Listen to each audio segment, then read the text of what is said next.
श्लोक है पूरा, उसने पूरी कमर कस ली भगवत प्राप्ति की। श्री ठाकुर जी कह रहे हैं नाम के विषय में, तत्रास्ति कर्मजम लोके वागुजम मानसमेव वा यत्र क्षप्यते पापम कलो गोविंद कीर्तनात्।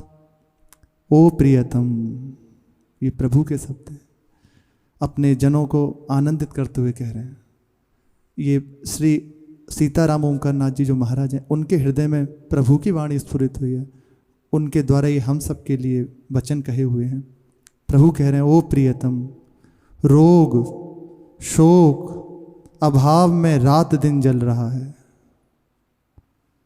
कुछ ना कुछ हृदय में लगा ही रहता है, कुछ ना कुछ, कभी क्लेश, कभी बाहर का, कभी आंतरिक, क्यों जलता रहता है इसमें रात दिन। केवल रो रहा है, सब कुछ प्राप्त करते हुए भी रो रहा है। क्यों रो रहा है? मेरा नाम ले, तेरे सब दुख दूर हो जाएंगे। संशय मत कर, चाहे भक्ति है, श्रद्धा है या नहीं है, इसकी कोई परवाह मत कर। तू केवल नाम लेना शुरू कर दे। जितना बने, जब बने, जैसे बने, तू नाम लेना शुरू कर दे। बस अविराम नाम लेने से तू कृतार्थ हो जाएगा। मैं स्वयं तेरी रखवार करूंगा, तू बस नाम ले। संसार में ऐसा कोई मन वचन कर्म जनित पाप नहीं जो कलयुग में मेरे नाम कीर्तन से नष्ट न हो जाए। नाम ले, बस नाम ले। ये तो पाप की छोटी सी बात है। प्रभु के नाम के आभास मात्र से पाप नष्ट हो जाते हैं। ऐसे ही झमाई लेते हुए बोल देना राधा, खत्म, सब खत्म। अब उस आनंद की दशा को प्राप्त होने के लिए आपका कदम बढ़ गया। पूर्व में सुना ना कि कैसे प्रेमी जनों की प्रेम स्थिति होती है, तो एक पंक्ति का लाई थी, आपने सुना हो तो, प्रीति लगी तुव नाम की पल बिसरत नाही, नजर करो अब मेहर की कृपा। ऐसे पूरी पंक्ति थी। प्रीति लगी आपके, गुरुदेव ने कृपा करके जब चरणों में स्वीकार किया तो क्या देते हैं? कुछ उपदेश दिया और मंत्र दिया, अपना हृदय धन दे दिया, सब कुछ दे दिया।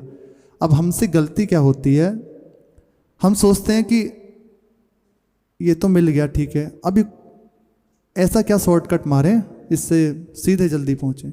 जीवन दे दिया, बस जितना बने उसमें महत्व कर लो, ज़्यादा भटकने की आवश्यकता नहीं है। सीधा सहज सरल भाव से स्वीकार कर लो, मुझे गुरुदेव ने सर्वस्व दे। नाम सुकृत धन अपनी जीवन, अतिहित मान देत वरदान। अपना सब कुछ अर्पित कर दिया। जैसे ही शिष्य को चरणों में स्वीकार किया, नाम दिया, अब उसका एक ही कर्तव्य है कि गुरुदेव ने मुझसे कह दिया कि निरंतर नाम जप कीजिए।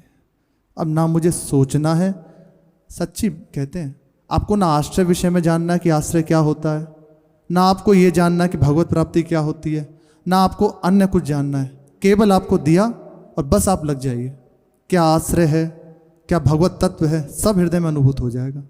जितना जितना आप देखो, केवल अपने मन बुद्धि का ये जो कुचाल है ना, इसको हटा के बस चल जाइए। क्या हृदय में होता है फिर आप देखिए। प्रेमी जनों की तो बात अलग है, थोड़ा सा यदि कोई एकाग्रता पूर्वक नाम जप कर लेना, उसके हृदय की दशा बदल जाती है। नाम कोई साक्षात भगवान से बढ़ के नाम है। यहाँ पाप के विषय में करें तो ये कोई बड़ी बात नहीं है, एक बार नाम लेने से पाप नष्ट हो जाते हैं। कृष्ण केसरी को नाम एक बार लीने ध्रुव, पापी तीहूं लोकन के क्षण माई तरही। एक बार नाम, अजामिल जी का प्रसंग अद्भुत है। मृत्यु के समय केवल प्रभु अपने बच्चे के बहाने नाम ले लिया, भगवान को नहीं बुलाया, और नामाभास, इसको नामाभास कहते हैं। ऐसा प्रभाव के भगवान के दूत प्रकट हो गए, भगवान के जन सेवक प्रकट हो गए, यमदूत भाग गए सारे तत्काल काट कर। उनकी जो चर्चा हुई है ना कि तुम जानते नहीं प्रभु के नाम की क्या महिमा है, तुमने, इसने कैसे भी नाम ले लिया, इसने सारे कर्म कर लिए, सारे पुण्य कर लिए, इसलिए अभी ये तुम्हारे बंधन का अधिकारी नहीं है, तुम किस धर्म की बात करते हो। वो पूरा प्रसंग बहुत विस्तार से है। केवल नामाभास की महिमा कि पाप कट जाना ये बड़ी बात नहीं है, पाप हो गए, पर इसके बहाने से कहा जाता है ये इसलिए है कि ऐसा कोई आचरण मत कीजिए जिससे आपका फिर से हृदय मलिन हो, फिर से आपका मार्ग रुके। बस ईमानदारी से चलते चले जाए, एक ही बस काम है, साधन नहीं करना, कुछ और नहीं करना, गुरुदेव ने जो दे दिया ईमानदारी से लग जाना है। ये नहीं कहा जाता कि आप इतना कीजिए, कभी महाराज जी ने ऐसा नहीं कहा। प्राय जो महापुरुषजन कहते होंगे वो शिष्य की योग्यता देख के, शिष्य की स्थिति देख के देते हैं, ऐसे ही नहीं कह देते। और निश्चित यदि गुरुदेव ने कह दिया कि तुम इतना कीजिए, एक छोटा सा प्रसंग की बात है, कुछ ही दिन पहले की बात है, ज़्यादा बहुत से बहुत 10-12 वर्ष हुए हैं। एक ग्रामीण थे, वो आके वृंदावन में किन्हीं महापुरुष के चरणों में आश्रित हुए, दीक्षा ले ली। अब श्री जी की इच्छा के मुख से निकल गया, तुम 6 करोड़ मंत्र राज का जप कीजिए। 6 करोड़ होता है, महापुरुष जन संख्या देते हैं जैसे भी उनका, हर जैसे इसमें सीधी बात है, जैसा शिष्य की स्थिति है ना उसके हिसाब से सब बात, महापुरुष जन अंदर की बात जानते हैं। तो कहा तुम 6 करोड़ मंत्र राज का जप कीजिए। वो भी इतने श्रद्धावान, प्रणाम करके कि जो आज्ञा कह के चले गए और जाकर लग गए। अब वो तो गए अपने घर वापस दीक्षा लेके, और जहाँ उनके हृदय में तत्काल आया, अरे ये हमसे क्या निकल गया, जो महापुरुष ने दीक्षा दी घर में रहता है, कैसे कर लेगा इतना जप। पर अंदर से ठाकुर से जी से प्रार्थना करी, प्रभु अब आपने कृपा करके निकाला है, अब आप ही उसका सहयोग कीजिए, बस इतना कहा। अब जैसी प्रभु की इच्छा, निकल गया तो बस अब तुम कर लो। 1 वर्ष हो गया उसे नाम जप करते हुए। 1 वर्ष के बाद जब वो वापस आया तो उन अपने गुरुदेव से कहा प्रणाम करके, तो उनने सीधा पूछा कि सब कुशल से तो है, प्रसन्न हो ना, कोई परेशानी तो नहीं तुम्हें? अच्छा जप हो रहा है? नहीं हो रहा। तो उन महापुरुष के पास जब वो उनके शिष्य आए तो उन्होंने कहा महाराज जी सीधी बात, इसीलिए एकदम सरल रहना चाहिए, सीधा सहज, जैसी स्थिति है बस कह दो, आपको परेशान नहीं होना पड़े, बस जो अंदर है ना सामने रख दो बस। सीधे जाके उसने कहा महाराज जी जिस समय दीक्षा लेती और पहले जो आनंद मुझे आता था ना नाम जप करने में, वो अभी नहीं आता और उतना हो भी नहीं पाता। सब परेशान करते हैं कि अरे बड़ा भगत बनता है, और अंदर से ऐसी रुचि भी नहीं होती है। अब जैसे तैसे आपकी आज्ञा होगी तो खींच रहे हैं, पर अभी इतना नहीं हो पा रहा जैसा आप कह रहे हैं। तो जो संत थे उनने कहा कोई बात नहीं, आज्ञा हो गई है, बस तुम आज्ञा का पालन कर लो। आज्ञा हो गई ना तुम्हें, इतना मंत्र जपो, तुम इसका पालन कर लो, जैसे तैसे बने। भाई घर परिवार में रहते हो सकता है ये सब परिस्थितियाँ आ जाएं, लेकिन तुम जैसे बने तैसे इसको निभा लो। वहाँ से हटे, उनने कहा ठीक है महाराज जी जैसी आज्ञा आपकी। वहाँ से हट के वो उस चौक में जाकर लेट गए, दोपहरी का समय था, वो भी अपनी कमरे में चले गए। बस वहाँ लेटे हैं, थोड़ी देर में ही उनने देखा, जो शिष्य हैं उनने देखा कि एक दिव्य प्रकाश पुंज प्रकट हुआ है। ये नाम की महिमा है, गुरु के मुख से वचन निकल गए और उसका पालन कराने के लिए देखो वो लगा है। अब नाम का प्रताप कैसे प्रकट होता है। तत्काल वो महापुरुष जन एक, उन्हें स्पष्ट रूप से कौन है ये दिखाई नहीं दे रहे, एक आकृति विशेष दिखाई दे रही है कि उस प्रकाश पुंज के अंदर कोई आकृति है, और वो उसको देख के कह रही है गुरुजी ने नाम दिया है ना, खूब जपो, चिंता मत करो। तो वो उसी अपनी सुसुप्ति अवस्था में कह रहे हैं, उन्हें होश नहीं है, ना तो जग रहे हैं ना सो रहे हैं, अब उसी अवस्था में कह रहे हैं महाराज जी मन तो लगता नहीं, पहले जैसा आनंद भी नहीं आता, अब नाम जप करने में मैं क्या करूं। कोई बात नहीं, चिंता मत करो, खूब नाम मन लगने लगेगा आज से तुम्हारा, ऐसा कहा। और खूब नाम जप करो, चिंता मत करो किसी विषय में, सब ठीक हो जाएगा। बस 3 बार कहा सब ठीक हो जाएगा, सब ठीक हो जाएगा, सब ठीक हो जाएगा। जो ही उठे और उठ के उन्होंने ये बात आके गुरुदेव को बताई कि महाराज जी अभी अभी थोड़ी देर पहले मुझे ये स्वप्न हुआ है। तो उन्होंने कहा यहाँ के जो महापुरुष हैं ना उनकी कृपा तुम पे हो गई, अब जाओ, अब कहीं तुम्हें विक्षेप नहीं होगा। 17 करोड़ 3 वर्ष में मंत्र जप हो, जहाँ 1 वर्ष में पूर्ण नहीं हुआ था, 17 करोड़ 3 वर्ष में अभी वो विराजमान है। अब उनकी स्थिति तो वही जाने क्या है। इसलिए प्रभु का आश्रय, ये कोई बड़ी बात नहीं है कि ऐसा करने से, ये तो नामाभास से नष्ट हो जाता है। आपने जो ही गुरुदेव ने आज्ञा कर दी ना, सहज रूप से बस स्वीकार कर ली, गुरुदेव ने मुझे आज्ञा दी, बस मुझे चल देना है। अब ना बुद्धि लगाइए, कुछ मत सोचिए क्या आश्रय होता है, हमें नहीं जानना। बालक को जानना पड़ता है कि माँ संध्या के भोग में क्या देगी, आगे क्या देगी, उसको पता है ना, चिंता मत करो, बस आगे आगे आप बढ़ते चले जाओ, खुद ब खुद क्या स्थिति है, क्या आगे की रास्ता है वो खुद दिखाते चलेंगे। आपने मंत्र लिया, जैसे बने, उठते बैठते चलते फिरते जितना बने, बस लग जाओ ईमानदारी से। एक ही शब्द है यहाँ का इस मार्ग का, प्राय महाराज जी कहते हैं आप बस ईमानदार रहिए। ऐसा कीजिए ये नहीं, ईमानदार रहिए। आप जितना बस ईमानदार रहेंगे ना, आप खुद देख लेंगे। हमसे यही गलती हो जाती है, हम अपने में ईमानदार नहीं रहते, ईमानदार नहीं होते, इसलिए बस हमें परेशान होना पड़ता है, इसीलिए भटकना पड़ता है। बस ईमानदार हो जाइए, जो समय प्रभु ने दिया है ना, ईमानदारी से उसमें उनमें लगा दीजिए। आगे तो वो करुणा कर ही रहे हैं। श्री सीतानाथ जी महाराज कह रहे हैं, ब्रह्मांडनी विनश्यति, देखो ये प्रभु के वचन है, देवा इंद्राद्यस्तथा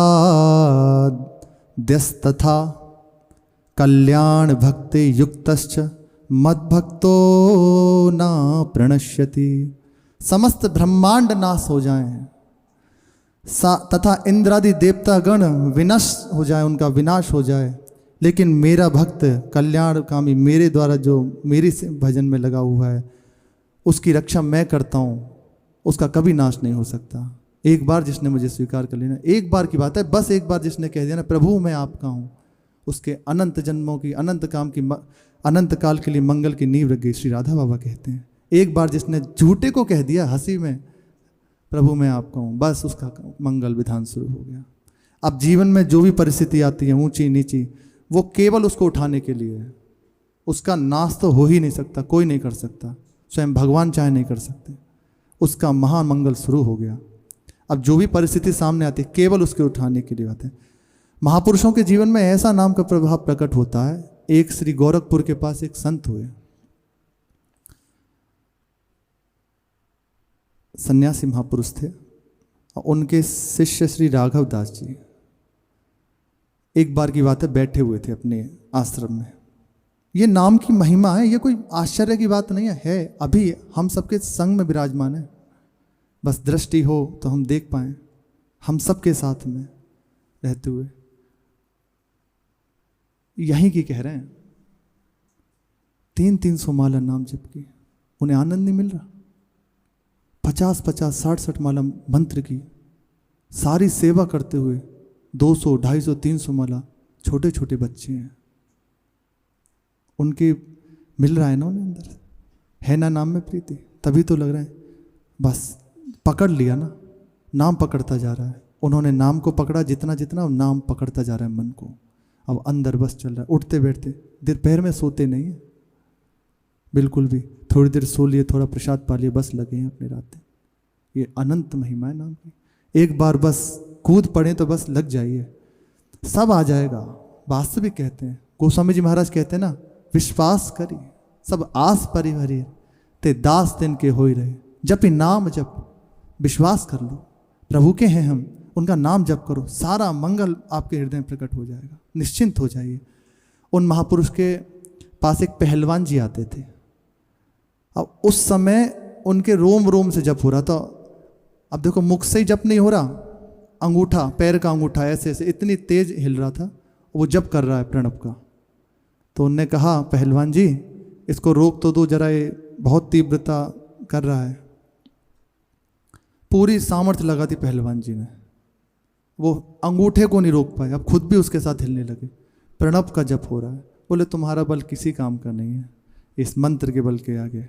ऐसा स्थिति होती है, हम जितना लगेंगे ना पता चलेगा। ईमानदारी से बस लग जाइए। एक उपासक बता रहे थे, जो ही महाराज जी ने दीक्षा दी, अपने महाराज जी 7 दिन तक उन्हें ये नहीं पता, बस हर समय मंत्र छाया हुआ है मस्तक में। जब निज मंत्र दिया, 1 हफ्ते तक बस मंत्र सर में छाया हुआ है। उठते बैठते चलते फिरते वो एक अभूत आनंद। ये गुरु कृपा है, अहेतु की गुरु कृपा। जिस समय गुरुदेव स्वीकार करते हैं ना, वास्तविक अपना सर्वस्व दे देते हैं। बस हमसे गलती यही हो जाती है, हम उनके संग धोखेबाजी कर देते हैं। जहाँ धोखेबाजी हुई ना, तो माया बस यही अवसर ढूंढती है कि कैसे इसको हटा दें, उनके लिए ईमानदार हो जाए। गलती होंगी, हम उनके हैं ना, पर प्रतिपल संभाल रहे हैं। इस विषय में नहीं विचार करना कि ऐसा क्यों, हम उनके हैं, वो संभाल रहे हैं। ईमानदारी से बस उनके लिए, उनने जो दे दिया ना, लग जाइए। आप देखना गुरुदेव आपको हृदय से बिना बुला के लगा लेंगे, आपको बुला के हृदय से लगाएंगे, पास में जाने की जरूरत नहीं है, हृदय से लगाएंगे खुद आके। ऐसा होता है, बिल्कुल होता है।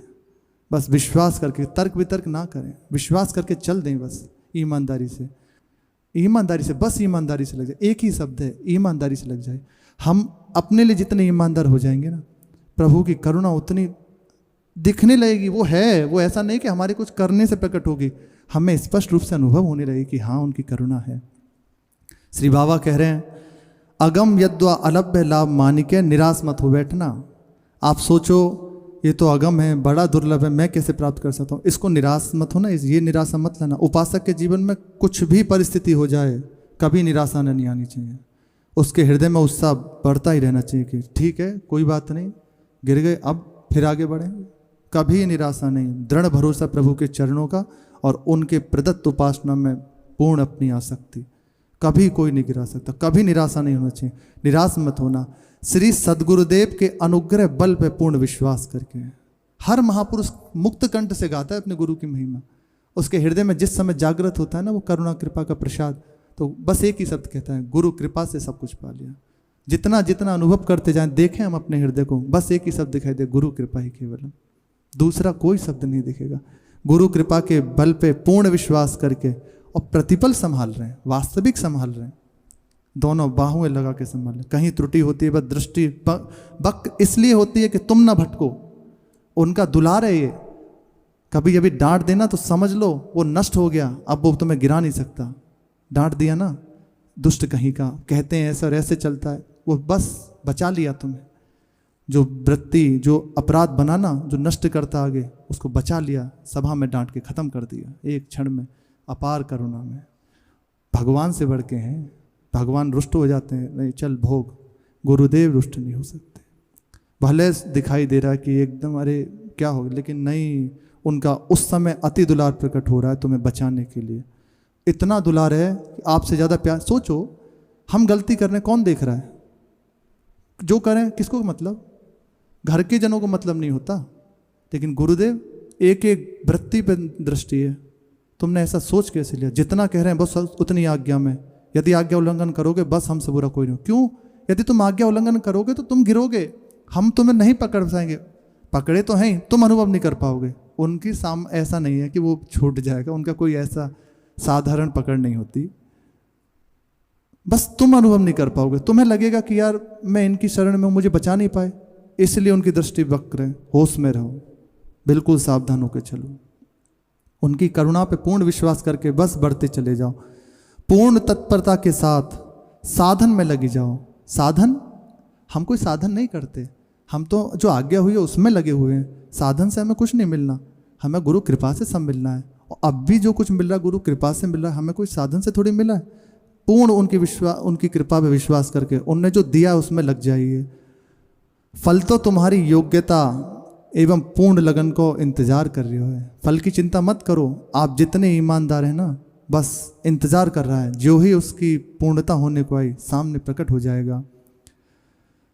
पूर्ण विश्वास राखो कि श्री जीवनाधार तुम्हें बुलाए रहे हैं, प्रभु मुझे बुला रहे हैं, मुझे इसी जन्म में प्रभु मिलेंगे। कभी निराश नहीं होना चाहिए, मैं तो ऐसा हूँ, मुझे कैसे मिलेंगे? निश्चित मिलेंगे, क्यों नहीं मिलेंगे? हम जैसे भी हैं प्रभु के हैं, उनने ही तो स्वीकार किया है। जब स्वीकार किया है, सुना रहे, तो निश्चित मिलेंगे, कभी घबराना नहीं चाहिए। सम्मिलित होना ही पड़ेगा मुझे अब उनकी सेवा में। मतलब होता ना कि अरे अब तो ये काम करना ही पड़ेगा, एक परेशान होकर अरे करना ही है, बस ऐसे ही अब अंदर मन को समझा लो कि अब तो मुझे भगवत प्राप्ति करनी ही पड़ेगी। दृढ़ भरोसा अंदर, अरे यही सच्चा लाभ है। आग लगी हुई है चारों ओर, थोड़ा सा जब कभी ऐसे अपनी गलती कारण होता है ना, तो हृदय जल जाता है। यदि गुरु कृपा की शीतल किरण ना हृदय में होना, जल के राख हो जाए। चारों ओर आग लगी हुई है। अब सोचो उस घर के जन की क्या स्थिति है। छोटे छोटे बच्चे हैं, घर परिवार में उसको कमाने जाना है, फुर्सत है नहीं, सुबह शाम की कलेश, बाहर जहाँ नौकरी करता है, पेशा करता है, वहाँ की कलेश, घर में आके तो कलेश। क्या उसके हृदय की दशा है? प्रभु के चरणों का ऐसा दृढ़ भरोसा है नहीं कि बस बैठ गए, अब जो होगा प्रभु के द्वारा। क्या उसके हृदय की दशा? और अपने जन कृपा देखो प्रभु की, ऐसा नहीं, पर देखो स्पष्ट रूप से कैसा हृदय बिना किसी प्रयास के शीतल है। अहेतु की करुणा ही तो, ये केवल गुरु कृपा। आप बैठे रहिए, सब कुछ प्राप्त हो जाएगा। बस भरोसा कर लीजिए और उसका स्वरूप है। जैसे जैसे हृदय में भरोसा बढ़ने लगेगा ना, आपसे चूक नहीं होगी। आपका हृदय में साधन जागृत होने लग जाएगा, भजन करने की निरंतर रुचि बढ़ने लग जाएगी। बस एक क्षण भजन न छूटे, ये बात हृदय में आने लगेगी। प्रभु का चिंतन, प्रभु का नाम छाने लगेगा हृदय में। ये इसका फल है। आप विश्वास करें तो क्या, अब बताओ क्या करेंगे? हमें अपना समय पूर्ण करना है, बस प्रभु का नाम, प्रभु का चिंतन। बस निश्चित गुरुदेव बाहर नहीं मिलेंगे, अंदर ही दिखने लग जाएंगे। हर समय मानस पटल पर छाए हुए गुरुदेव मुझे संभाल रहे हैं, यहाँ दिखाई देंगे गुरुदेव। जो उपासक हैं उनको अनुभव होता है, यहाँ बैठे हुए गुरुदेव। जरा सी वृत्ति बिगड़ी ना, तत्काल एकदम वक्र दृष्टि से देखते हुए, बाहर से नहीं अंदर से दिखाई देते हैं। सावधान, कहाँ जा रहे हो, क्यों जा रहे हो? बस ईमानदारी से लग जाए। एक ही शब्द है, ईमानदारी से लग जाए। हमारे यहाँ कुछ करना नहीं होता, बस ये कि आप ईमानदार रहिए। प्रभु के आश्रित हो गए ना, प्रभु सब करा रहे हैं, सब करा देंगे। निश्चिंत हो जाओ, लोक परलोक सब बन जाएगा, बस ईमानदार हो जाइए। कछु विलंब है तो केवल तुम्हारे दृढ़ संकल्प हो। बाबा कह रहे हैं यदि गलती है तो बस इतनी है कि आप दृढ़ संकल्प कर लीजिए, आप ईमानदार हो जाइए, बस ईमानदार हो जाइए। ये सुबह से चल रहा है हमें, महाराज जी कृपा से ईमानदार हो जाइए।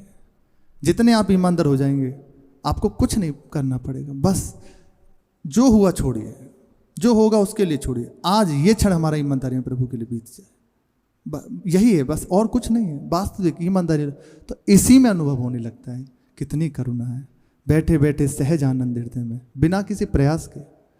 अब चल रहे हैं पद, और अब मानस पटल पे जितनी बन रही है छाई हुई है कृपा से ही तो, इसलिए ईमानदार हो जाए, दूसरा बात नहीं है।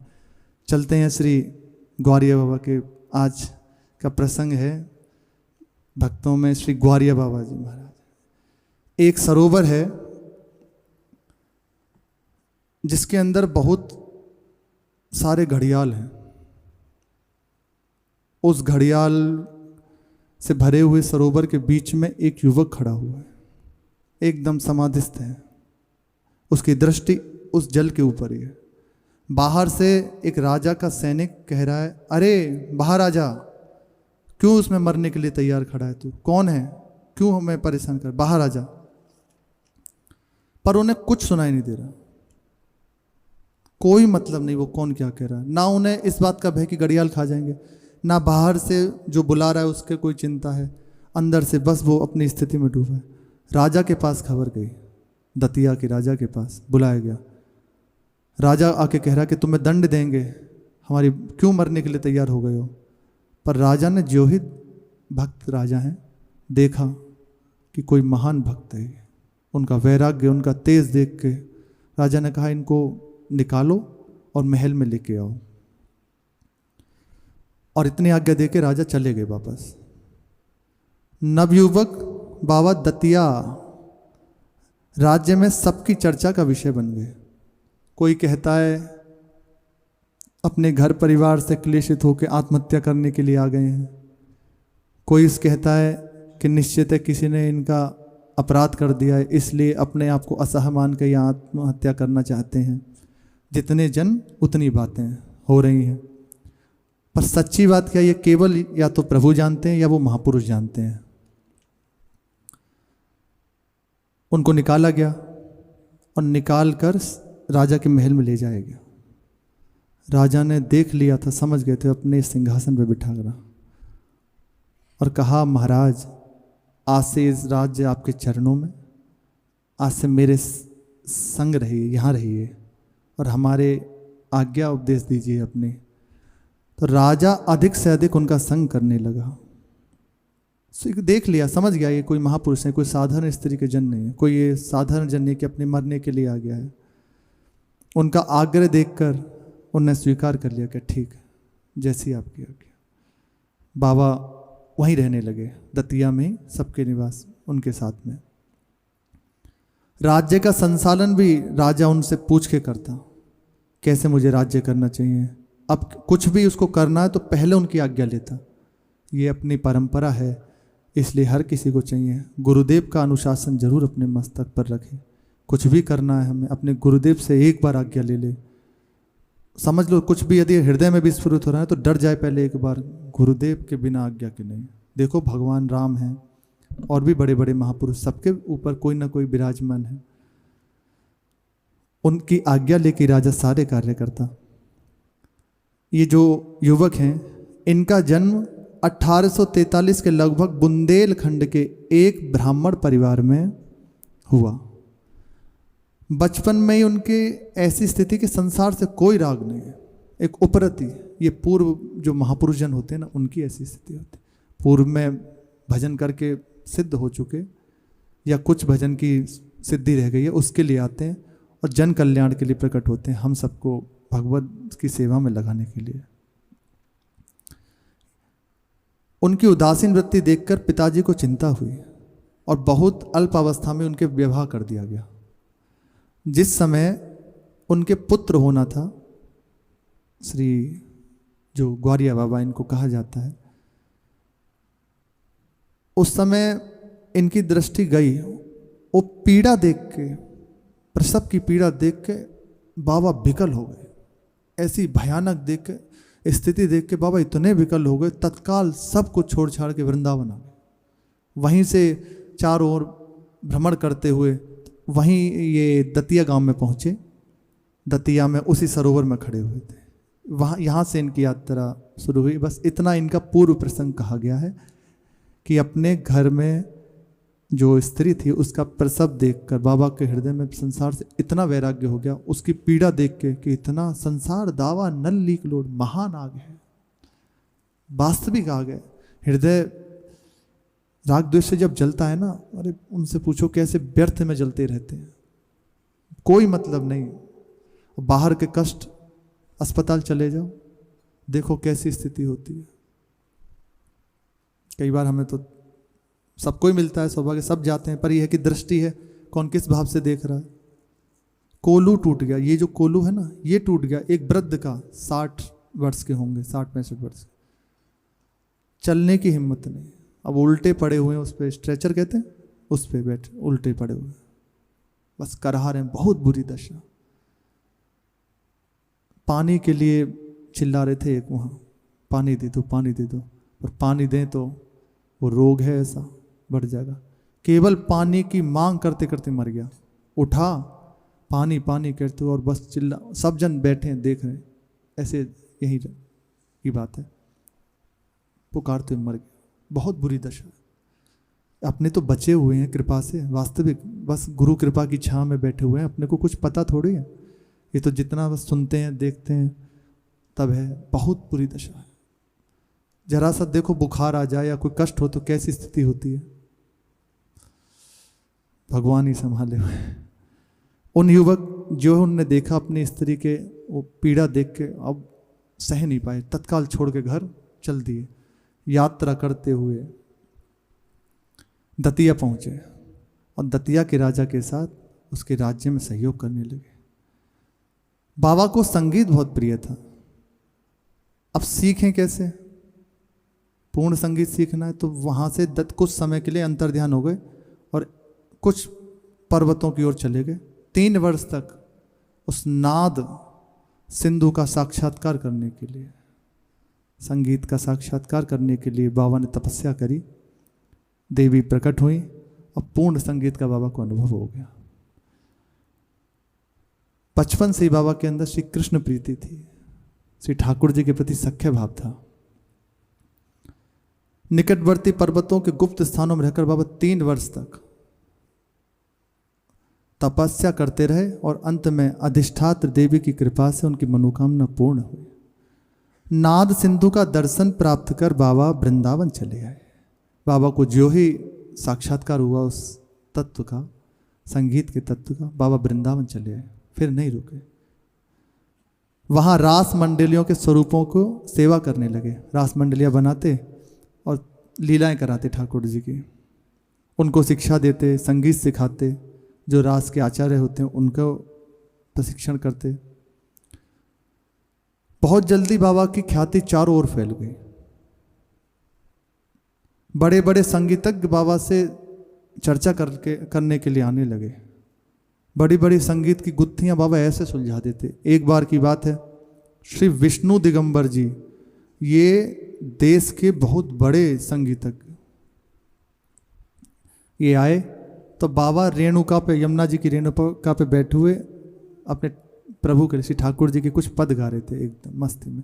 बाबा का वेश ऐसा हो गया था, सखा भाव था ठाकुर जी से, और उनका चिंतन करते करते स्वरूप भी वैसा ही बाबा का, गोथरी एकदम साधारण, ऐसा स्वरूप बाबा को हो गया बाहर से। तो सब जन बाबा को ग्वारिया कहने लगे। बाबा के पास एक इतनी मोटी कमरी थी, 1 कुंटल की थी, 40 किलो की, 1 मन की।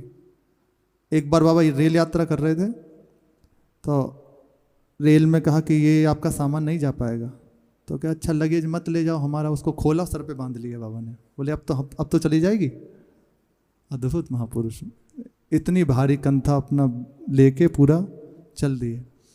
तो बाबा वैसे ही अपने परिधान में रहते, जो वृंदावन चीथरा बीन के बना लिया कंथा, बस उनने चरणों में आके प्रणाम किया विष्णु दिगंबर जी ने, और बाबा से कहा, बाबा बहुत दिन हो गए मुझे एक प्रयत्न करते हुए, पर अभी तक सफलता नहीं मिली, बहुत प्रयास किया, इस तान को आप ठीक कर दीजिए, कैसे ये सही से आएगी। बाबा ने कहा, अच्छा सुनाओ क्या है, पद गाओ। जो ही पद गाया, वो कह रहे हैं पद, और बाबा रेती पे उंगली से लिखते चले गए पूरी तान कि ये है। ये देख के उनके हृदय में अत्यंत आश्चर्य हुआ और बाबा के चरणों में प्रणाम किया। बाबा मैं समझ गया कि कहाँ त्रुटि थी। संगीत बाबा के दैनिक जीवन का मुख्य अंग था नहीं था, उनकी मुख्य बात थी बस मैं कब भर नेत्र उनको देखूं। इतने दिन हो गए उनसे आज तक नहीं मिले, इतनी निष्ठुरता। और बाबा का हृदय बस सब कुछ करते, ये अत्यंत आवश्यक है। आप कर रहे हैं, आपके हृदय में ये होनी ही चाहिए। मैं जिनका हूं, जिनके लिए आया हूं, मेरे हृदय में वो बात तो आए, मैं उनको भरने तो देखूं तो सही। देखो प्राय चर्चा आ जाती है, सुबह भी संध्या में भी श्री जी देते हैं, क्यों? ये अंदर आनी ही चाहिए। जितनी ये बात दृढ़ होती चली जाएगी ना, उतनी अन्य कामनाएं हटती चली जाएंगी, आपके स्वरूप दिखने लगेगा, आपके अंदर दिव्यता दिखने। अंदर बस एक ही बात आनी चाहिए, मैं प्रिया प्रीतम का हूं, मैं एक बार भर नेत्र देख लूं। आगे क्या होगा वो सब आगे की बात है, एक बार बस भर नेत्र देख लो। नैनन नैना तरफे मीन ज्यों युगपल छवि भी, एक एक पल युग के समान बीतने लगे, मैं एक बार देख लूं। ये उसका उपासक के जीवन में ये होता ही होता है। यदि ये नहीं है तो समझ लो अभी ठीक नहीं है, आपको भटकना पड़ेगा। आप मनोरंजन कर रहे हैं, अगर ये बात नहीं है ना तो केवल मनोरंजन हो रहा है, खा पी के आनंद में। ये जीवन नहीं है। संसारी जन भी इसमें लगे हैं, पशु पक्षी भी इसमें लगे हैं। इस जीवन की सार बात है, हृदय में ये आग लगे, जिसके लिए गा रहे हैं, बजा रहे हैं, जिसके लिए सुन रहे हैं, जिसके लिए सेवा कर रहे हैं, वो उनको एक बार तो देखूं भरने कैसे हैं। एक बार महाराज जी सत्संग में कह रहे थे, जिस समय आपके हृदय में ये बात लगेगी ना कि मैं एक बार भर नेत्र देख लूं, तो निश्चित मानना हम मने करेंगे ना कि नहीं, प्रकट रूप में दर्शन की कोई आवश्यकता नहीं है, तब भी आप नहीं मानोगे, क्योंकि अंदर वो आग है ना, दिखाई देगा, बस मुझे एक बार में भरने दो, चैन नहीं लेने देगी। उठते बैठते चलते फिरते बस सब कुछ करते, ये बात अंदर रहेगी रहेगी, मैं एक बार देख लूं। बिनु देखे रघुनाथ पद जिये की जननी ना जाए। इसी में तो खिन्नता होती है, ये खिन्नता उपासक के अंदर होती है। किसी बात को लेके वो क्लेशित नहीं रहता, ऐसा कह दिया वैसा कह दिया, वो तो सब मार्ग है, सब मान अपमान निंदा स्तुति होती रहती है, बड़ा आगे। उसके हृदय में जो खिन्नता होती है, एक उदासीनता होती है, बस इसी बात की होती है, कम मैं भर नेत्र देखूंगा। जिनके लिए मेरा जीवन है उनको एक बार तो देख लूं। गुरुदेव यही चाहते हैं। गुरुदेव की प्रसन्नता का हेतु हम सबके हृदय में होता है कि गुरु को प्रसन्न कैसे करें। तुम बस अपने आप को ईमानदारी से उनमें लगा दो, आ जाएंगे वो। इसके लिए एक ही शब्द, ईमानदारी से लग जाओ। वो हैं, हर समय देख रहे हैं। आपकी तरफ से बाबा कह रहे हैं ना कि ढिलाई बस तुम्हारी ओर से दृढ़ संकल्प की हुई है।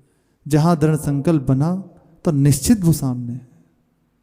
जितना हमारे हृदय में ये बात आती चली जाती है तो हम खुद ही देखते हैं कि हम हर चीज से हटते चले जा रहे हैं। तभी तक ये सब परेशानियां हैं, जब तक ये बात पूर्ण रूप से नहीं आ रही। नारायण हरि मिलन में ये पांचों ना सुहाग, विषय भोग निद्रा हंसी जगत प्रीति बहु बात। देखन को नैना तपे बचन सुनन को कान, मिलवे को हियरा तपे जिए के जीवन प्राण। ये बात हृदय में निश्चित आनी ही चाहिए। हर सब कुछ करते ये बात जीवन में होनी ही चाहिए। गुरु कृपा, आचार्य कृपा, इष्ट कृपा, नाम, सब की बात है। ये बात हृदय में दृढ़ता से हमारे अंदर आ जाए। गोवर्धन वासी सांवरे ब्रजराज लड़े ते लाडिले, तुम बिन जियो न जाए। अब आपके बिना जिया नहीं जाता, ये बात आनी चाहिए। बिना इस बात के जीवन नहीं है। इस बात के बिना क्या जीना। देखो कोई उद्देश्य नहीं और ऐसे भटकना क्या फायदा। एक बार तो हृदय में दृढ़ता से बात है, बस बिना देखे अब चैन नहीं मिले, बिना आपको देखे नहीं रहेंगे। आपके लिए आए हैं ना, गुरु के रूप में वही है, पर उनका साक्षात्कार तो हो। और ये बस सार बात है, आप जितने ईमानदारी से लग जाते आपके ऊपर निर्भर। आप रास्ता मत दीजिए, बस झोंक दीजिए अपने आप को, जितना प्रयास हो सकता है। प्रभु ये नहीं कहते बार बार ये बात है कि इतना करो, ईमानदारी से बस लग जाओ, झोंक दीजिए बस जितना आपके पास सामर्थ्य है ना, ईमानदारी से डालो। खुद ब खुद वो क्या है वो समझ में आ जाएगी। उनको नहीं चाहिए, कुछ नहीं चाहिए, अपार करुणा में उनको क्या चाहिए। अपने जन, हम आज सुबह कह रहे थे ना महाराज जी, हम क्या सेवा उनकी करेंगे। सेवा तो वो करते हैं, बस अंदर बस अब उनके बिना जिया ना जाए। जहां ये बात हृदय में लगी, अब कुछ दुर्लभ नहीं रहता। बाबा जिनका चिंतन करते हैं, जिनके लिए जीते हैं, अब हृदय में यही लग रही है कि इतने दिन हो गए बिना देखे, एक बार तो सामने आए। आगे की चर्चा करते हैं, शेष चर्चा आगे। श्री राधा वल्लभ लाल की जय।